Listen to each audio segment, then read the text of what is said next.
So you want to learn how to build a superhuman physique.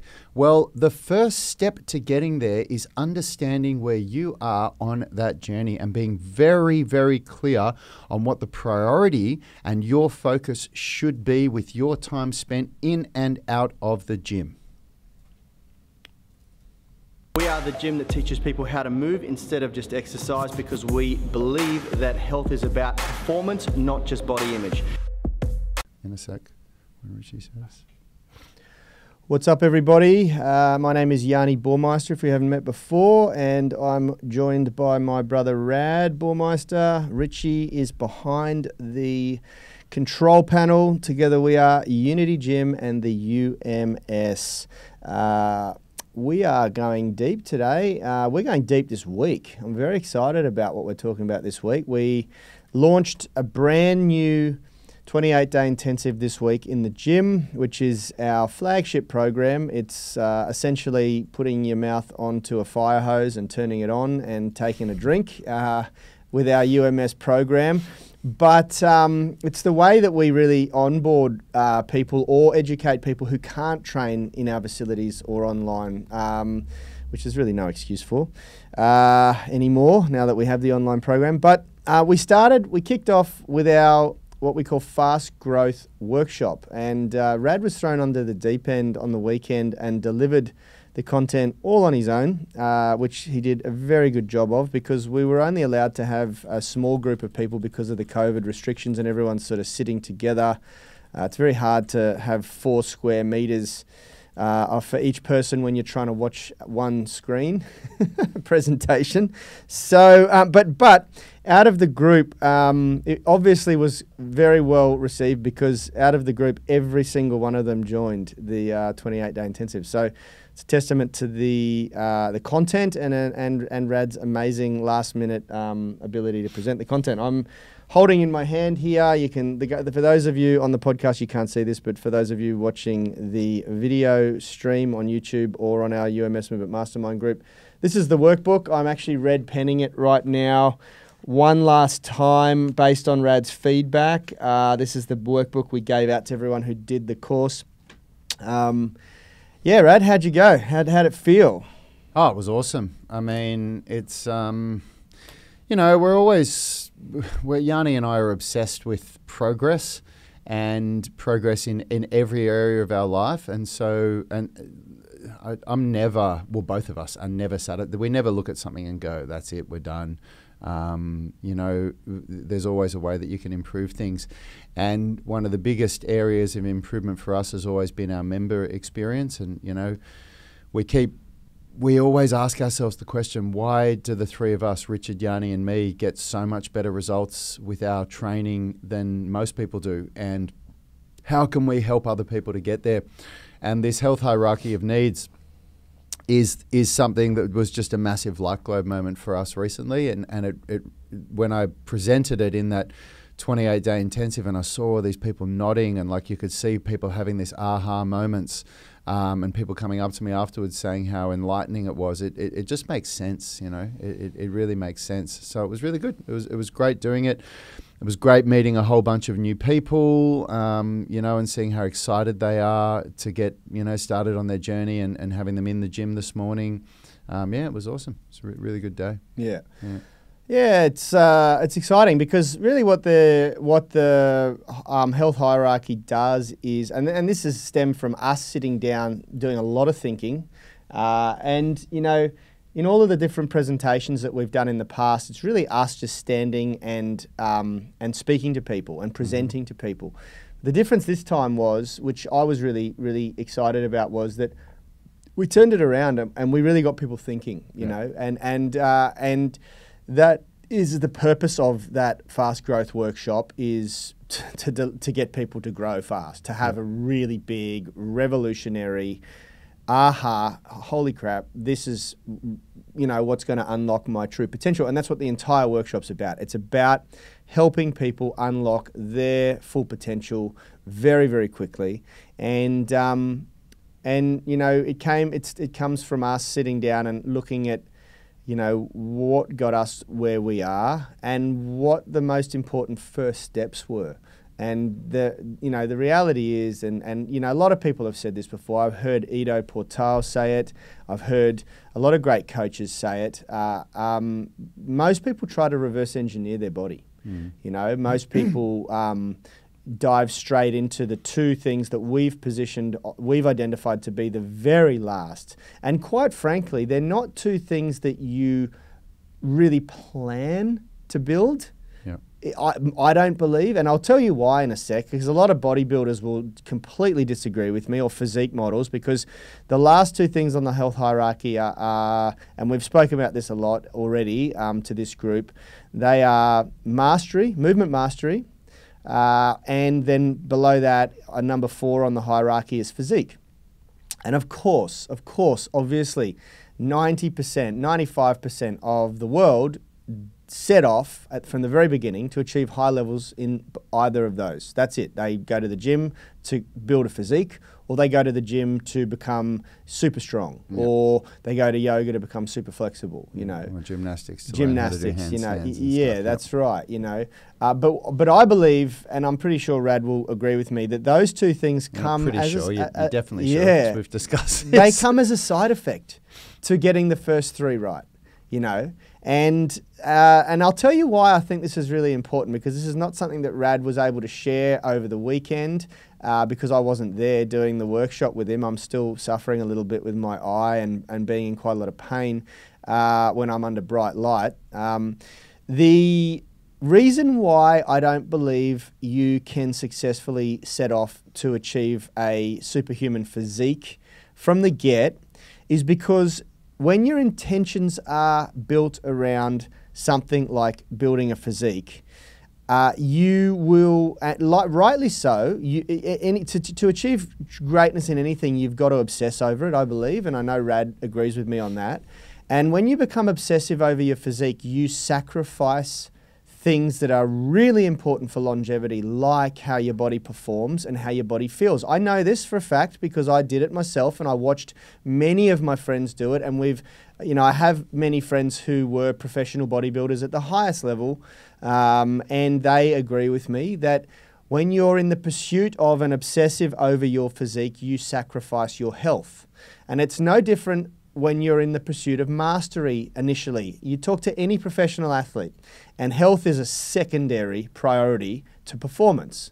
I know many very high-level powerlifters, strongmen, CrossFitters who have knowingly and will 100% agree to the fact that they sacrifice their health, their function, for high levels of performance, And that's why I don't believe that it's a good idea to set off on your path, on your quest in exercise, in training, in health, focused on either of those priorities, because you sacrifice things that are very important, very important. The types of things that most people don't realize are important until they lose them, like longevity, like being able to train forever. Without chronic pain, without serious injury, without having to go under the knife for surgery, without really messing up their hormonal systems. Talk to 90, well, I am yet to meet a female bodybuilder or physique model who hasn't completely messed up her endocrine or hormonal systems, in the pursuit of physical perfection. Now, reframe that. And what happens when you prioritize different things? When your priority is just on a daily movement practice. Now, when you look at the table here, you got one guy, myself, in the grey jumper, sitting here, who has completely sacrificed physical function for physique, and then a guy on the other side of the table who's, because of our different, passions growing up. Rad was passionate about Kung Fu. Kung Fu is a discipline where they really nail this, where they force you to nail the basics first without skipping those steps. And I think that may have had something to do with why our mentalities were so different growing up. You think it may have? Well, I didn't want to put words in your mouth. It absolutely was. I mean, I had over a decade where I had a and it's not It's not kung fu in general. It's only if it's a teacher. It's only if you have a good teacher, because there's so many martial arts academies where you can go and get a black belt in 4 years or something. And it's interesting. Joe Rogan was talking about this on his podcast last week with who's the guy that did Extreme Ownership, Jocko Willink. Yeah. You know. I haven't heard that interview, but tell me about it in a sec. But in my personal experience, this is not true around the world. Of course, there are black belts out there that are amazing. But in my personal experience, the first sign that you can tell that somebody isn't good at martial arts is when they tell you that they're a black belt. Yeah. Because it's such a wank. You can get it so quickly. And, you know, where a black belt actually came from is that everybody had a belt, and it started white, and people washed their gi, they washed their uniform, but they never washed their belt. And over time, it just got darker and darker and darker from the dirt that would accumulate on it. And that's how people would tell how advanced somebody was, by the color of their belt. Whether that's true or not, it makes for a good story. It makes for a good story, you know. But my teacher was really different. My teacher was there were people that trained at our school for 5 years and were still a white belt. And they ended up leaving because they didn't like that they weren't progressing. But my teacher just wouldn't grade you if you weren't competent. He said, well, this is the competency that you need to achieve, and you haven't achieved that, so you're not ready to grade. And I was one of the highest, at the time I was the highest graded student at the academy, and I was only an orange belt, and that was after many, many years. Yeah. And that was not just a testament to what my teacher was. That was also an indication of that I hit a ceiling where I didn't train hard enough, and I didn't, I've spoken a lot about what I was like in my 20s, and because I was taking drugs and drinking alcohol, I got to a point where I just wasn't doing what was required to get better. But it definitely instilled a process in my mind that you do not move on to the next thing until you master the one thing. And I've got it wrong many, many times. Many times I've got that wrong, but I reminded myself of it, and I went back to it. And that's why you and Phil always describe me as somebody who is better than most at just working on the basics and what you need to focus on. Well, you've been programmed. And you know, there's this very famous quote by Bruce Lee, I don't fear the man who can do 100 kicks okay, I fear the man who can do one kick excellent. Yeah. And that is a mentality in martial arts, you know, where I don't fear the man that did 1,000 kicks one time. I fear the man that did one kick 1,000 times. Yeah, that's something like that. Yeah. You know, that's the mentality. It's in Kung Fu, at least, you know, you really, really have to in most countries. Now, I've seen what belts do to my son in jiu-jitsu. Like, I agree that there is a level there where you want to keep people motivated and keep people progressing, and you need to demonstrate progress. And so the belt system, I think, is fantastic. I think it's a fantastic way of demonstrating progress. I've watched what it's like when they have their little belt ceremonies and the kids get their level up, or they get a new white stripe on their belt or whatever else, and that it's just like they are just over the moon. It's what keeps them going, you know. Of course. So I think that there's a real need for it, and that. But then I also agree that, you know, what Joe Rogan was saying is that nowadays, because there's so much money behind jiu-jitsu, and jiu-jitsu entrepreneurs trying to encourage their top students to open a franchise under them so they can make money off them. But to do so, they need to have a black belt. Yeah. And so they're very, very quickly progressing people through what used to take a minimum of a decade to 20 years to achieve. Now you can do in a few years, and as a result, you know, when someone reads out their mixed martial arts credentials, they're all black belts. Yeah. But half of them are useless at rolling and grappling, you know, and you know, they'd beat an average person, but when they come up against a true black belt who's been doing jiu-jitsu for decades, they get absolutely ass kicked, you know. But anyway, look, I digress. Yeah, look, the idea of what we want to get across to people today is that we made this mistake so many times ourselves, and we had members that we allowed to skip this process when we were earlier on in our days in fear of losing them, you know.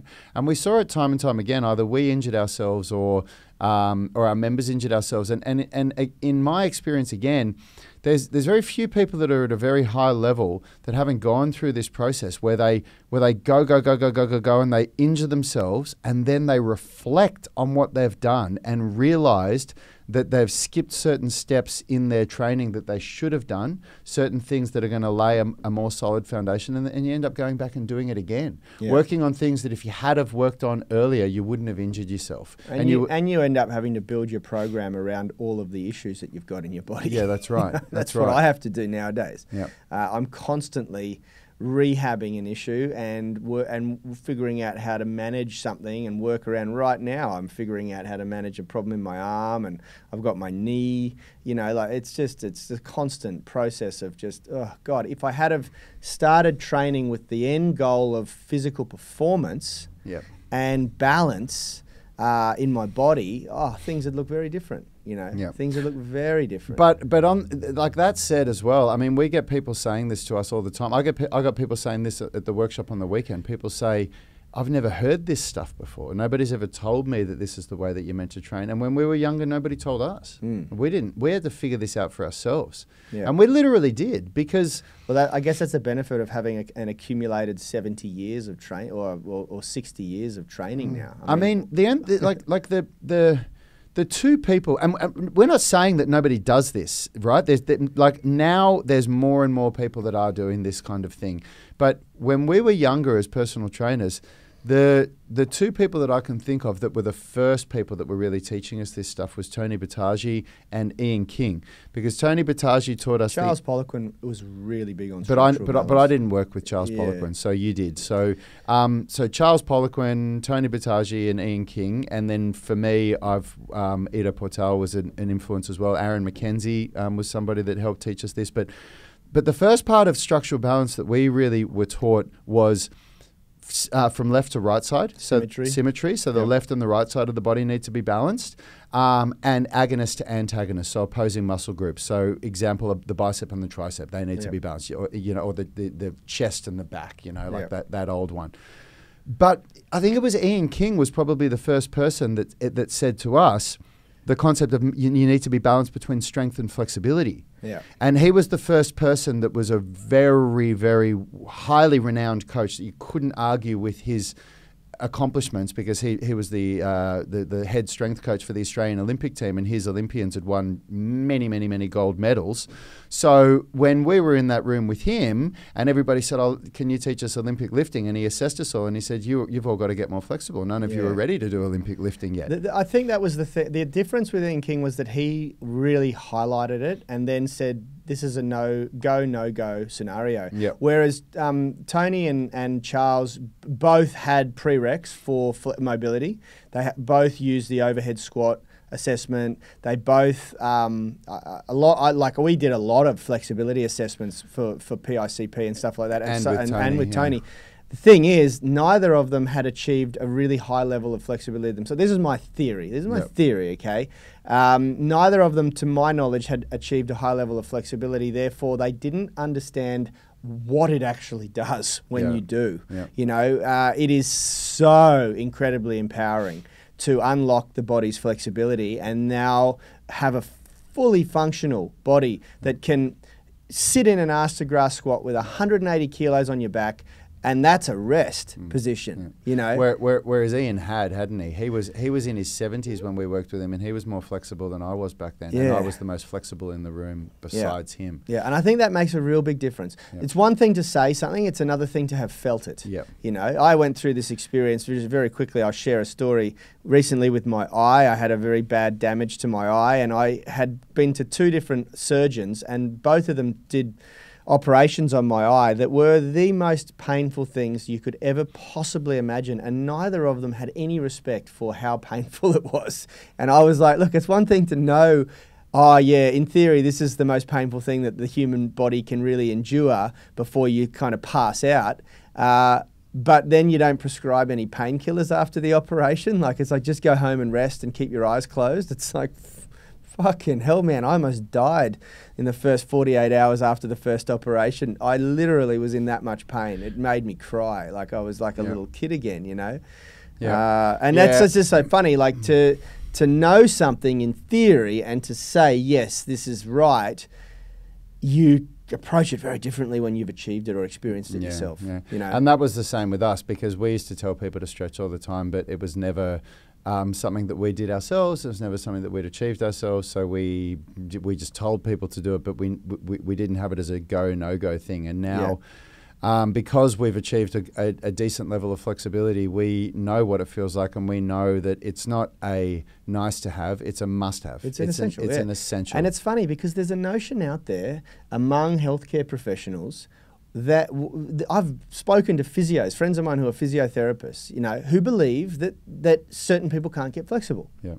There's a theory, and I think that theory has fucked with people's minds about it. Yeah. You know, it's messed up people's perception of, you know, it's like, and it's the reason is because flexibility training is not as linear in progression as strength, and we've spoken about that before. And there are people who, like, for example, there's certain people that have a certain makeup of the hip socket where they'll probably never be able to do a 180-degree middle split.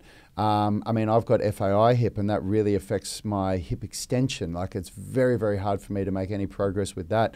But I think what, you know, the take home for that is, for what you're saying, is that so fucking what if you're unable to get as flexible as the most flexible people in the world? You can still get more flexible, and it's use it or lose it. Yeah. So it doesn't matter if you're not capable of achieving the highest levels of flexibility. You still have to do it. Yeah. You still have to stretch, and you have to improve, because if you're not improving it, you're going backwards. Yeah. Well, this ties into the key take home for today, which is that it's not about comparing yourself to what other people have achieved. It's about maximizing your physical performance, building your body into a superhuman, discovering what your true potential is, you know.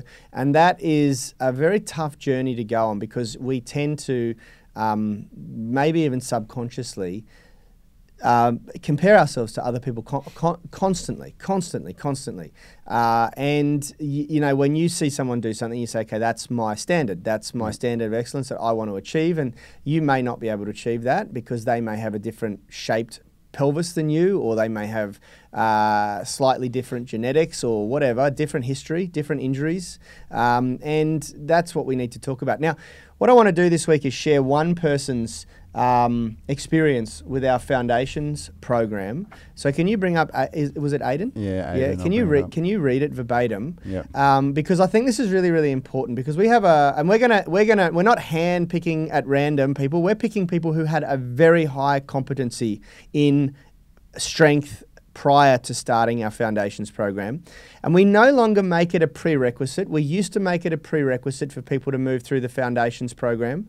We used to bring people into our gym, and then they had to do this 18-week program before they could join the main group, which was a real problem because it had created this level of segregation that people just didn't like, and it didn't work. We didn't have a very high level of adherence. We had a very high level of churn among new people.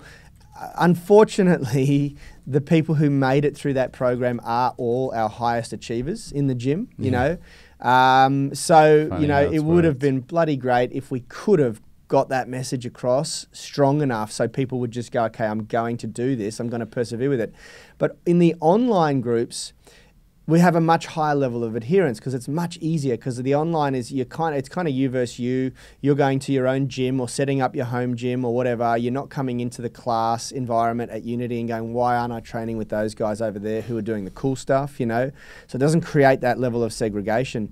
And we get this transformation with the online guys that I want other people to be inspired and motivated by, you know? Yeah. And so this week, every day, among talking about the most relevant points for our fast growth workshop, I want to highlight one person's experience. Yeah, absolutely. So look, it's actually Aiden's post that made us think about this, because truth be told, Yanni and I and Richard are well aware of how groundbreaking, unique, revolutionary, and absolutely amazing the UMS Foundations program is. that program has been written, tested, rewritten, retested, rewritten, retested, rewritten, and retested to a point where it is absolutely amazing. And it's been there, it sits there, people do it, but every now and then somebody speaks up about their experience when they get through it. So this is what motivated us to do this show. Now, Aidan. before we do this, before we say this, let me be absolutely 100%, 100,000,000% clear. Myself, Rad, and Richard have all done this program in its entirety. Yep. I've done it a number of times. Yep. So this is something that if you want to tread our path, if you want to follow in our footsteps, this is 100,000,000% where you should start. Yep. There's no doubt about it. The only exception is if you're already carrying quite an acute injury and you need to plug in a rehab module to that. And then all we do is modify the element of it. If you've got a lower body injury, we modify the lower body workouts. And if you've got an upper body injury, we modify the upper body workouts. Yeah, absolutely. Not only that, this program is endorsed by Phil as being the best He has said this to us many times. He has said, I cannot think of a better way to train people than this general population. Yeah. Not sports specific, but anybody who just wants to be strong, fit, flexible, athletic, and be able to do whatever it is that they want. Phil has said to us many times, I cannot think of a better way to train people. I'll go into a bit more detail about why this program is so powerful after Rad reads this and we discuss. Well, maybe we're going to have to do that tomorrow because we're out of time. Okay. So let's read Aidan's testimonial here. So Aidan has said, just finished the Foundations program, 18 weeks total of 4 workouts per week. Here are my thoughts below. Number 1, for those who say it's a beginner program, I dare them to try single leg football hamstring curls. Number 2, I now have much better scapular control from starting at jumping pull-ups and progressing to eccentrics and then full pull-ups. Number 3, my grip forearm strength has increased dramatically. Number 4, for flexibility, it has been an absolute game changer. Shoulders, hips, and ankles all have much more range of motion and feel way better. Number 5, I have been seriously training for 6 years now, and I can honestly say I've never felt better. And then there's a couple of people that have made a couple of comments, and the one response that Aidan's given that I think is relevant, he's saying to Clay, he's saying, this is an awesome program, dude. It gets a bit weird doing some of the exercises at the beginning. He's making a joke here, saying side step-ups and frog pumps, and he's saying LOL. But as the phases progress, you can definitely see the reasons why those exercises were necessary. So yeah, guys, that's one example of someone that's been training for 6 years, and Aidan posts videos of him all the time in the UMS online coaching group. The dude is in good shape, man. And yeah, it's a great testimonial to what that program does for people. Yeah, absolutely. Now I'm really want to go deep, and we're going to go deep this week. We're actually going to do 5 days this week to the Movement Mastermind, UMS Movement Mastermind group to talk about this, because I really think that this is important for people to understand. Well, it's very important right now because people are going back to gyms, and we're getting a lot of questions from people saying, I'm going back to the gym, what should I be doing? And guys, the truth is that when you're ready to say, all right, you know, I think these guys at Unity Gym are onto something. I think they know what they're talking about. I'm going to give it a try. This is what you do. Yeah. Look, I don't want to blur the lines here and turn these streams into a marketing campaign for this program. What I want to talk about is the higher level, the macro, the meta of why this is so important. If you don't build a strong foundation, you cannot achieve mastery in what you're trying to do, and you certainly will not achieve the desired physique. Now, I'm not going to take this away from anyone. I, like anyone else, Rad, Richard, we all have physique goals. We all do. And that's totally natural human behavior. We all want to look a certain way. We all want to look great with our kit off. We all, and that's totally fine to be motivated by that. It's very normal, in fact, But you cannot use that as your burning desire for this reason. You cannot, because it distracts you from what's truly important, which is to be building a foundation and to be building a balanced body. I'm really intrigued as to why Lee Clements put an angry face up there. I think she's done it by accident. Well, I don't know. We'll find. Let us know. Why are you angry, Lee? Yeah. Balance, Rad brushed over this, symmetry from left to right side. No one is symmetrical. No, your body's not really designed to. If you draw a line down, even your face is unsymmetrical. Yep. And so you can never achieve perfect symmetry, but you should be striving for limb symmetry, because limb symmetry is important. When you start to do the big movements like deadlifts and squats, barbell squats or bench press, if you don't have decent limb symmetry, then you start to create huge imbalances in the body, because the dominant side will always take the majority of the load for that last rep, and the last rep or two is where the big gains are made, you know. So first of all, you have to achieve that a basic limb symmetry. Second, you must understand that there is an algorithm that the body needs to operate on between agonist and antagonist muscle groups in each joint for that joint to remain structurally balanced, for that joint to remain solid and stable, you know. And then if you go a little bit deeper than that, not just the agonist-antagonist muscle groups, but the global outer unit muscle groups and the inner unit stability muscle groups have an algorithm that need to be in balance, you know. And these things are critical for your longevity. They're not, it's a nice to have, you know. You will build a much higher level of performance later on down the track with a much lower risk of injury if you nail these things early on, you know? Yeah, absolutely. Oh man, yeah, look, it's just, this is where the biggest gains in my training in the last 5 years by a long shot have been from this. Have been from understanding structural balance and just the importance of it, you know, throughout the whole body. And yeah, once you accept that that is the most important thing to start with to build that foundation, oh man. Well, it's the second most important thing. It's the second most important thing. The most important thing is to get your mind, your head right. The reason why you train, like really clearly defined first. And that falls in alignment with this. Yep. What's the reason why you train? Do you want to be the best version of yourself, or do you want to try and emulate someone else? Yep. And if you're wanting to try and emulate someone else, a bodybuilding magazine image you've seen, a figure modeling magazine you've seen, a model you've seen, even you know, a gymnast or a bodybuilder or a power lifter, or you want to beat someone in that sport, and you strive, you obsess over that mastery goal first, I guarantee you there's going to come a time, it'll be within a decade, where you regret it, where you go, far out, I should have focused on building my foundation better and then pursuing that. The mastery and the physique comes as a natural side effect to building the rest, to building a really healthy daily movement practice, to first really defining why you're going to get up every morning at 5 a.m. to get your exercise session in, and aligning that with the right reasons, and then building a really healthy habit of daily movement practice, and then learning, not just trying to, but learning how to eat strategically to support those two things. Absolutely. How to fuel your body. Absolutely. Let's go deeper into this week, Tribe. It's a great discussion. Thank you, everyone who joined us live. Lee, it looks like it was an accident. There was an angry face that came up from you, an angry emoji. I was hoping that it was just that you wanted us to talk all day about this topic because you were liking it so much. Guys, what I can confirm is that Rad and I are going to be working extremely hard, and Richard, on producing this content as an online course, which I'm super excited about because it's an area of our program that's been needed for a long time.